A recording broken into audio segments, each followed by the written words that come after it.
All right, I'm going to do a recap of the NAB show from last week, what my experience was. And, of course, we had a booth. We had the mic test drive booth. And, of course, Barry was there with me. And at times, the booth was very empty. No one was coming to see us. No one had questions, nothing. And sometimes I would turn to Barry and just look at him, and he would say, "There's no activity, no giggle, no nothing." That's right. That's what he would say. Let's do it. Oh!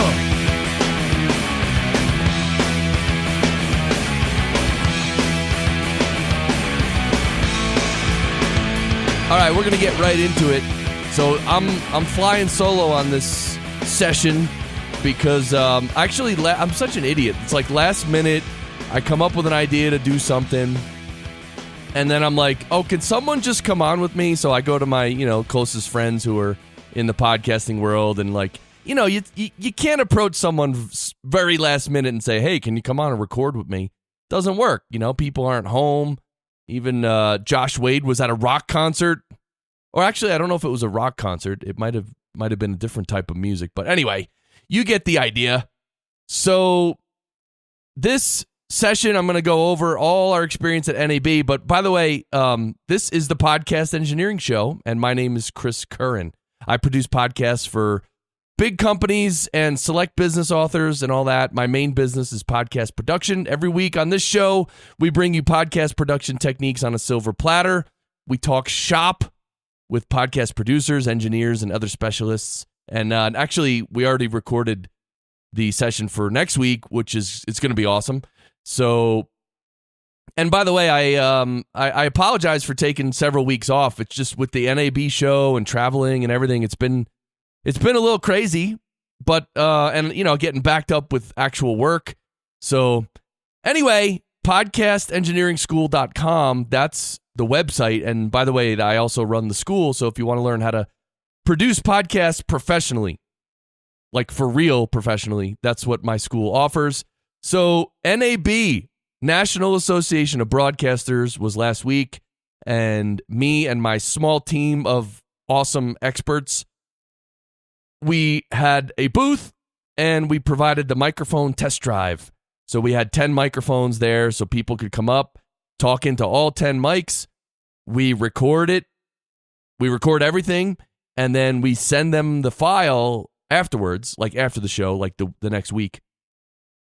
And that way, people can actually hear their own voice on all the different mics, and they can see which mic sounds best on their voice. It works awesome. We did it at Podcast Movement last year, and I'm sure we'll do it again somewhere. Nothing is confirmed yet. But so I would just want to quickly thank all the people involved. Mike Helms, Josh Wade, and Landen Hardy. These guys helped me in the booth, and they were awesome every day, just slugging it out in the booth. I don't know if you ever worked a show, but it's, this one was basically 4 days. So it's a marathon, it's a lot. And so thank you, Mike, Josh, and Landen. That was awesome. Also, Rob Walch was there from Libsyn. He had a booth there in the podcast pavilion area. They gave podcasting its own little area. And so that was cool. We had maybe 10 or 12 booths in the podcast pavilion. It wasn't too big compared to the show. I'm going to get to that in a second. But, of course, Blubrry was there, Todd Cochrane, Mike Dell, and MacKenzie. And Podbean was there, Jennifer Crawford and Vernon Ross. And you get the idea. You can sort of understand that when the booths weren't that busy, like we would just kind of all hang out with each other kind of thing. So that's why it was a good experience hanging out with all these people. Rob Greenlee was there from Voxnest. He came over to the booth lots of times, and we were hanging out. Eric Larsen from Tascam. Sean and Ira from Samson, they were right behind us, behind the wall, or the fake wall. And so Sean and Ira were there. That was awesome. The Podfest guys stopped by. Chris Krimitsos and John Dennis, they stopped by and did the microphone test drive. And of course, the Podcast Movement guys stopped by as well. It was great to connect with Jared Easley and Dan Franks, as always. And of course, Allan Tepper stopped by. I don't know if he listened to a previous session of this show. Me and Allan had great conversations.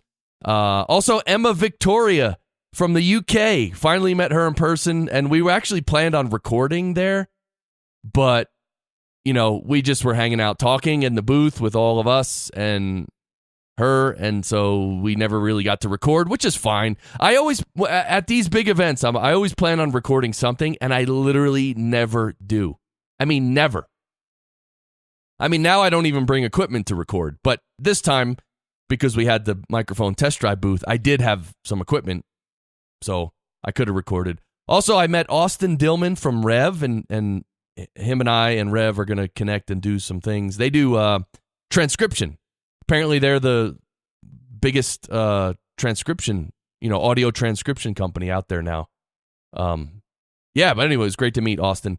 The venue was huge. It was the Las Vegas Convention Center, and it was huge. I've never seen a venue this big. In fact, we were staying in a hotel which is right next door, and for me to get from my room to the booth, it literally took a half an hour because we had to come down the elevator, walk through our hotel, which isn't small, get out of that, walk through the other hotel, walk through one or two big, huge rooms, and then finally get to our room. And these halls are like, I'm serious, they got to be like a half a mile long. I mean, it's hard to comprehend until you get there and you start walking, and you're like, are we there yet? I mean, it's crazy. So the booth traffic was okay. It could have been busier, but, a lot of times we had a lot of people at the booth and we met all kinds of people. So it was okay. I was actually interviewed twice. One time, I think the guys from Tascam actually came by and recorded me, just a quick conversation. And then another time, this other, was a guy with a video camera and two hosts, and they came by and interviewed me on video. So I actually I'm not sure where those are going to appear. Maybe they'll email me when they put them out and say, hey, look, it's out. But I don't know. I guess I should have gotten that information. But again, the show was just a complete blur. All right. So we had our 10 microphones, which was awesome. And we had, I'll just give you a quick rundown of the setup, the technical setup. So we had our 10 microphones. We had them all plugged into my Mackie 1642, because the Mackie actually does have 10 mic pre's. So we had the 10 mics plugged into the Mackie, and then out of the Mackie, we ran it into a Sound Devices Mix Pre 6. And I want to thank Joel from Sound Devices because they were kind enough to lend us a Mix Pre 6 for the show. So I didn't have to bring mine. So I just brought an SD card. He actually gave us one too, but I didn't think he was going to give us lend us an SD card. So anyway, we went the first day we were there, the first morning, we went by the Sound Devices booth and we met Joel again, and he gave us the Mix Pre 6, and then we used it the whole time. And then on the last day at the very end, we went and brought it back to him. So that was awesome to meet Joel. The Sound Devices had a big booth, and they had a lot of people, like probably 10 people working their booth, and they had a bigger operation. They were in a better hall, like a busier hall. I'm sure they paid like a gajillion dollars to be where they were, because I mean, some of these booths were so big, it's crazy. Like, I mean, take the size of my house and multiply it by like, I don't know, 10 or 15, and that was the size of some of these companies' booths. Like Canon has it was so huge. So we used the Sound Devices Mix Pre 6 in our booth, so we'd run out of the mixer into the Mix Pre 6, and that's how we would record. Also, before I forget, Sound Devices, they just came out with an update for their Mix Pre 6, and I also think the Mix Pre 3, and definitely like the Mix Pre 10, stuff like that. They have new functionality now. They updated the firmware inside of the Mix Pre 6. So if you have one, you can actually get it updated. I actually did not update mine yet, but I'm going to. Because the new functionality is you can create markers. Like, I think you can hit one of the buttons and it'll create a marker in the WAV files. So then, you could see them later when you bring it up in your DAW. And I know this is one piece of functionality that Daniel J. Lewis was disappointed that it didn't have previously, but now I know he's excited about it.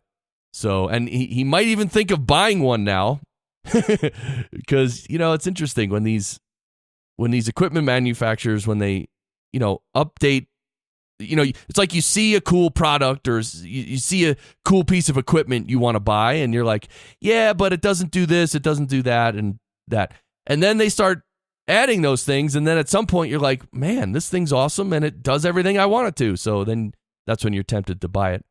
So I also want to thank Steve Savanyu from Audio-Technica, because he loaned us a BP40 microphone, the Audio-Technica BP40, which is a $300 microphone or $350 microphone, something like that. It's Audio-Technica's, like broadcast mic, and Steve lent it to us. I think it was actually his own personal one. So thank you, Steve. It was great to stop by their booth and, meet Steve in person, because Steve has been on this show as well. Go back and find Steve Savanyu, and that was a tremendous session with Steve, talking about audio and so many technical aspects of audio and recording, and history as well. That was a big history lesson in microphones. Like, we found out what the first mics were and how they worked, and that was a great session. So Steve Savanyu. At our booth, we had handouts. We had a handout for Podcast Engineering School, which was awesome. And I will say we were lucky enough to have someone sign up to the current semester of Podcast Engineering School right at the show. So that was a nice surprise. And we also had a handout for Fractal Recording, which is my production company. So that was good. A lot of people were interested in talking about those two things with us. Because part of the other part of the booth, which I didn't mention yet, I should, is it was the name of the booth was actually Ask the Expert. So it was kind of like a little desk, Ask the Expert.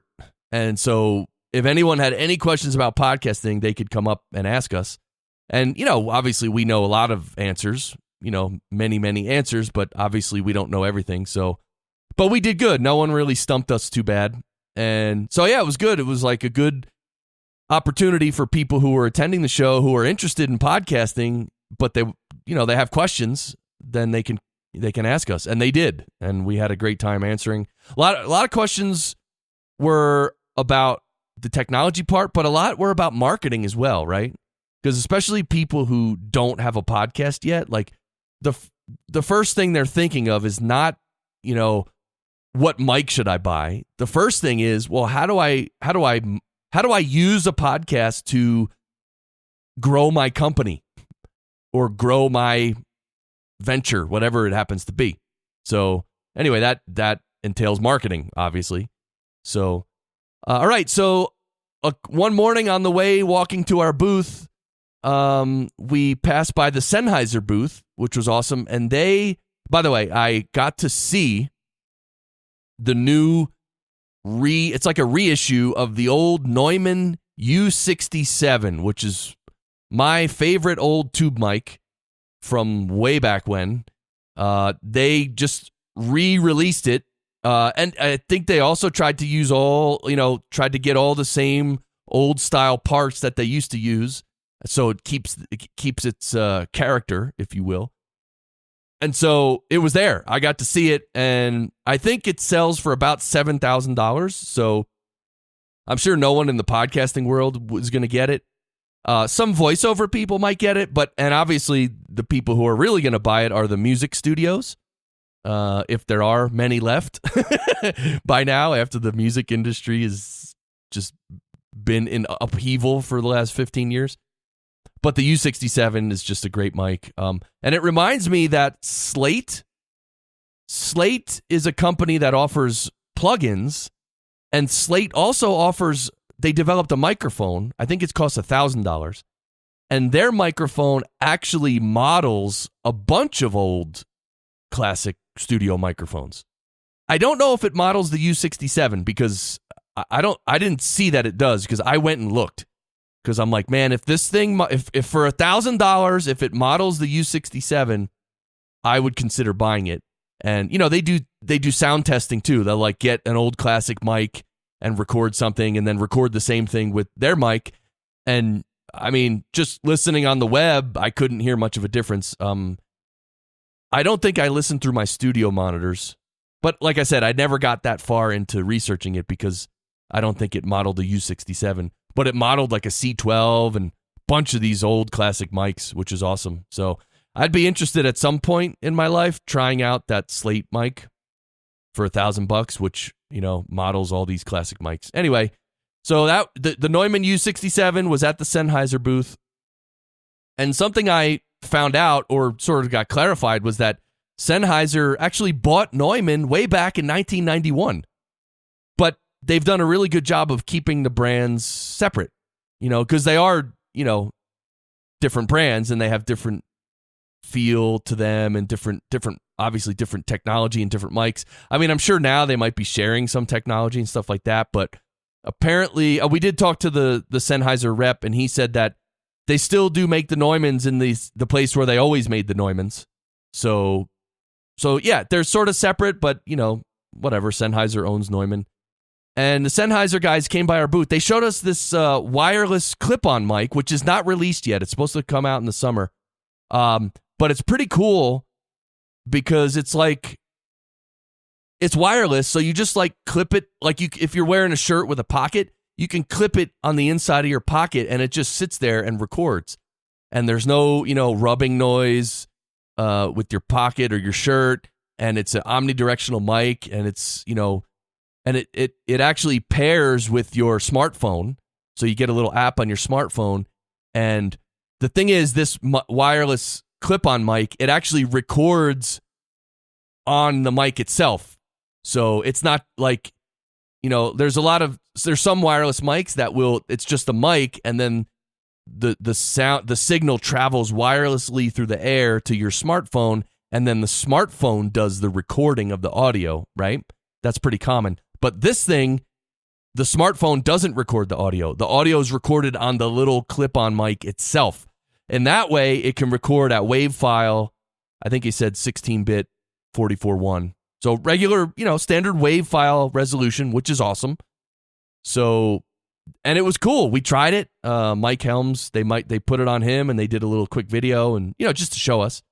And it seemed pretty cool. And the cool thing about that is, especially for if you're doing video, is you can have the mic clipped onto yourself, and then you can go walk around. And the video camera can stay in one spot, and you can go walk around, and the audio always stays with you. It always picks you up clearly, very close. So it was pretty cool. I forgot the model number and stuff, and I couldn't find it online because they didn't actually put it out yet. But anyway, that's something to look for, Sennheiser. I think they said it was a $200 price point, and there were certain specs and certain functionality that I asked about that doesn't do yet. So it doesn't seem right off the bat like it's 100% does everything you want it to, but it does a lot, and it does it really well. So all right, well, on the last day of the show was actually my birthday, April 12th. So Mike Helms gave me this little mini microphone. It's a Neewer. It's a mini mic. I'm going to put that picture of the mini mic as the picture for this session. And also, Bandrew from Podcastage has reviewed this little mic, and that's where Mike Helms got the idea to buy it for me for my birthday. So anyway, I'll post some pictures of the little mini mic. It's pretty funny. It's it's an 1/8-inch mini jack, so you just plug it into your phone and stuff. It's well, go search for Bandrew Podcastage. Just search on YouTube for Podcastage, Podcastage, Podcastage, and he did a just search for mini mic, and he did a review of it, and you can hear it and stuff too, and he did a great job. So definitely go find that. Maybe I should embed that video in the show notes for this. Let me write that down. Embed Bandrew's video. Okay. And of course, I'll probably forget that I wrote that. But anyway, because I'm recording on my new iMac Pro, and I'm still sort of in transition of production, but I'm getting close. Yesterday, I think in my mind, I sort of resigned myself to the fact that I'm going to have to rearrange my studio, and because I thought it would work one way, and I have it that way now, but everything's not in one spot. I have my new iMac Pro on one table, And then I have my mixing station on another table with my studio monitors and, that I can mix. So I really need to put everything in one place, and I think I'm really going to do it. The iMac Pro, I've been using it on sessions, and it's been working well.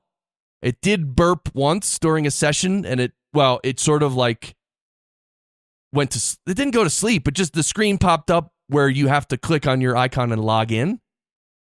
And it didn't go to sleep. The screensaver didn't come on. It just, that first page, that first thing came up where you have to click on your icon and put in your password to get into your computer.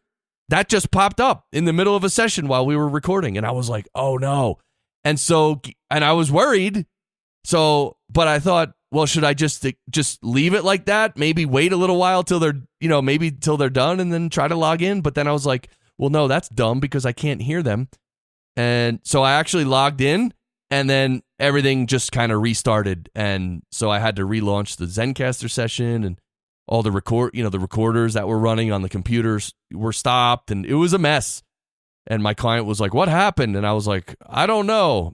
So anyway, but that was only once. And now, one thing I do now is I put my computer on the do not disturb mode when I'm doing sessions. And I actually switched the screensaver and all that. I kind of turned all that stuff off or made it really long. Like, so the screen won't go to sleep for like 30 minutes if you don't touch it.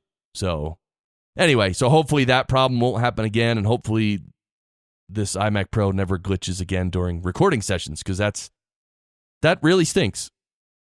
So my drive, I live in Colorado Springs, and I actually drove to Vegas because I brought all the mics. I brought, a bunch of equipment, the mixer and stuff.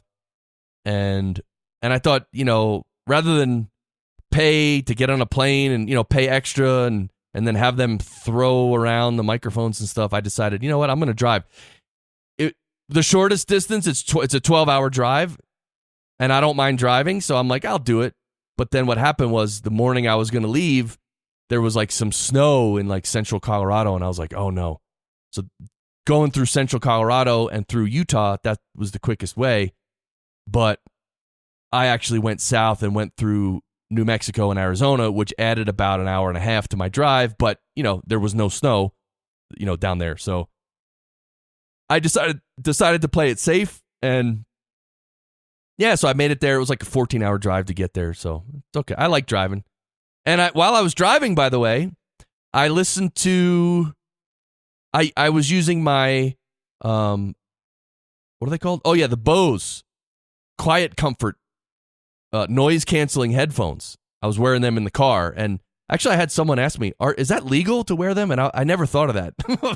I don't really care. I mean, I guess you could, in some places, get a ticket for wearing headphones, but I actually don't know, and I'm not that worried about it. But of course, I am a safe driver, so relax, everyone. I'm not like, killing women and children over here when I drive, so relax. But I was listening through my Bose noise-canceling headphones, which is great when you're driving, and I listened to an audiobook called Deep Work by Cal, oh God, I always forget his name. Cal Newport. That's his name. Deep Work by Cal Newport. Tremendous book. When I got home after NAB, I actually bought a physical copy because I want to take my time going through it, and it's great. It's all about removing. You know what? I'm not going to describe it. Go, because I tried to describe it yesterday to someone, and I did a horrendous job of describing this book. But Deep Work, it's let me, I should read you the subtitle, because, the subtitle it usually tells you a lot about the book. Oh, here it is. Deep Work, Rules for Focused Distraction. Oh, wait, sorry. Oh, my God. Deep Work, Rules for Focused Success in a Distracted World. And by the way, I'll just let you know that on my phone, I moved all the icons for, Facebook and Twitter and LinkedIn and all my social media to the very, very back screen where I never see it. And wow, what a difference that makes in your life, in my life. Now when I look at my phone, I'm not, 79 times a day distracted by, oh, there's a new tweet or, oh, there's a new message. So anyway, deep work, great book. Other notes I got in an email from Podcast Movement. If you're on Podcast Movement's email list, you probably got it too. But apparently, and I'll just read this, Skype has a big announcement for content creators. Skype was proud to announce the new Skype for content creators, which looks to be what podcasters have been asking for years. The new feature is available in preview form now at NAB and should be widely available in the summer for both Mac and Windows 10 users. Skype for content creators records calls directly through NDI-capable software like Wirecast, XSplit, and vMix. Now here's the important part. The feature provides clean copies of all call participants that you can quickly drop into audio and video production apps. So you can focus more on content and publishing of your show and less on double-checking everyone's recordings. So it looks like using this, Skype will give you a separate recording for every participant, which that would be good. However, if it's the same Skype audio quality that they have now, then that's not always great, right? A lot of times the audio quality of Skype calls is just not great for one reason or another. Whether it's usually internet connection, some people, and it seems to be random as well, but I'm sure it's not exactly random, but different people, different places, different mics, different internet connections. It also, Rob from Libsyn told me a long time ago that it actually matters who initiates the call. He told me that the person with the stronger internet connection should initiate the Skype call, and that will help give it more bandwidth and better quality. So, which I try to always do that. But anyway, that's an interesting Skype feature that they're adding. Skype for content creators. That's what it's called. All right, and I just want to tell you a couple more things, and then I'm done. This is kind of just like a bunch of announcements and a free-for-all kind of a session. And aren't you proud of me? I'm remembering to say session every time. Oh, God. All right, so recently I mixed, when I got back from NAB, okay, because I did bring my production computer, my laptop, to NAB because I had to produce some episodes for clients at NAB. Like some clients I have one client who records on Thursday and they send me the audio immediately and it has to be published Friday morning, right? So that means Thursday night I got to spend, however long, 2-3 hours working on this episode and then actually schedule it for the very next morning. So I had to do that while I was at NAB, so I did. And I had my computer with me, my production laptop, and also my good headphones, my Sennheiser headphones. And so on my production laptop, which is the same one I've been using for the last, 4 or 5 years, I have SoundWorks. And SoundWorks is that, I've talked about it before, that the little software that actually, depending on what speakers or headphones you're using, actually EQs the audio to make it a flat frequency response that you're hearing. So it kind of like if a speaker has too much low end, the SoundWorks profile of those speakers, or actually you could do custom profiles too, but they'll actually remove some of the low end before it goes through the speaker. So it makes it so for you, it'll sound a flat frequency response.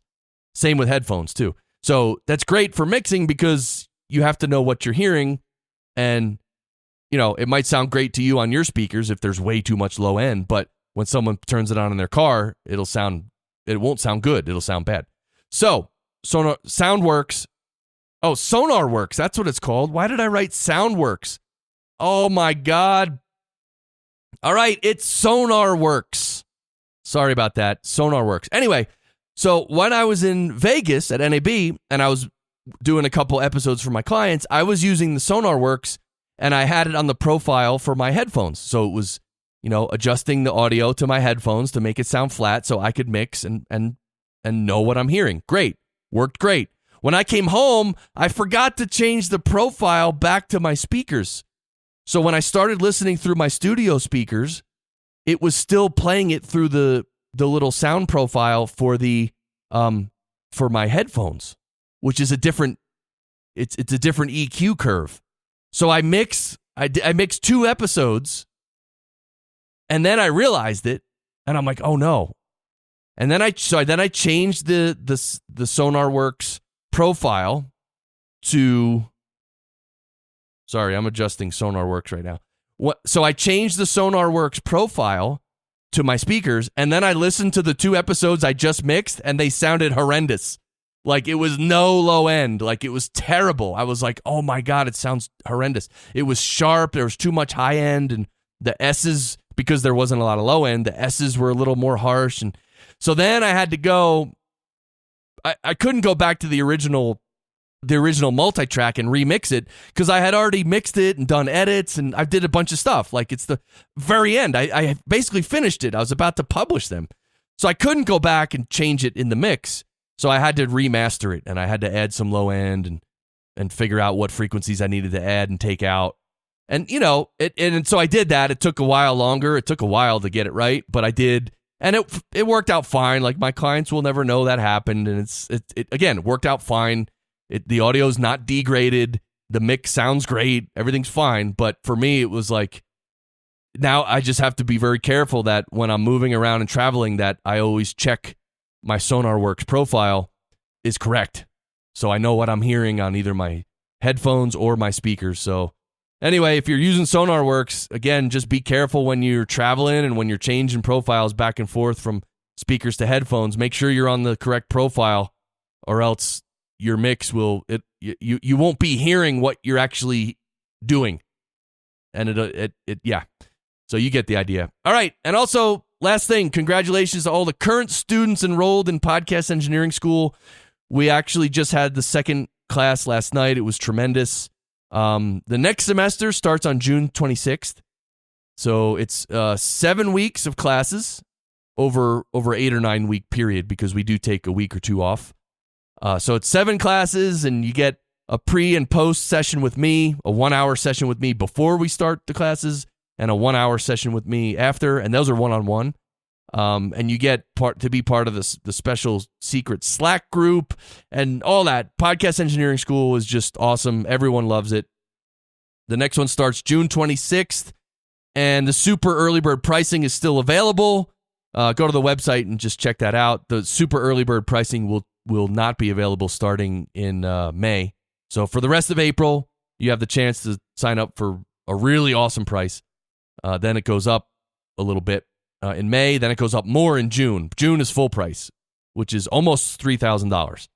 So right now, I think the price is, I want to say, about $1,300, which is awesome. So anyway, that's it. That's my little update session. Almost said episode. And of course, I don't mind if I say episode. If this is your first time listening, I'm sort of just kidding about messing up session and episode, or seshapode, whatever you want to call it. So yeah, so that's it. I'm going to start my outro music. I'm playing it through the Farrago app on my iMac Pro. And check out all our previous sessions. Like I said, this is a special one. This is just me. Normally, I interview people and we talk all about their equipment, their workflow, and we get really into the production of podcasting and really get into how to do it well and all the problems and how to solve them. So check out previous sessions of this show. And next week, well, I'll be back to putting out regular episodes. Until then, sound great! Yeah!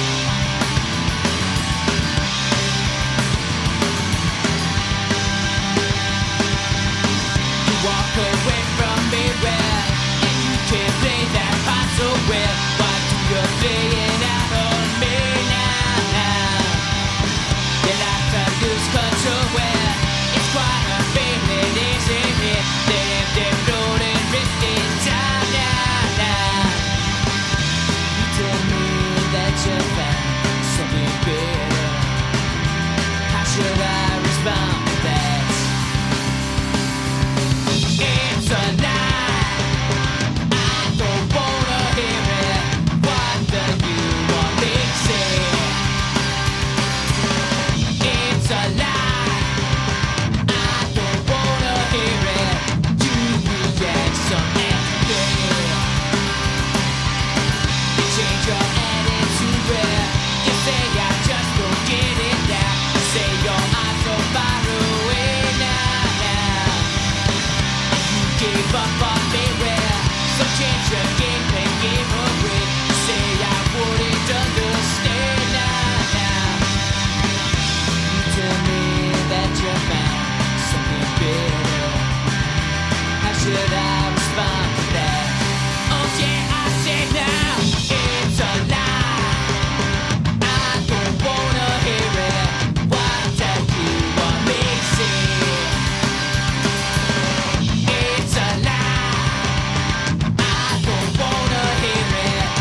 people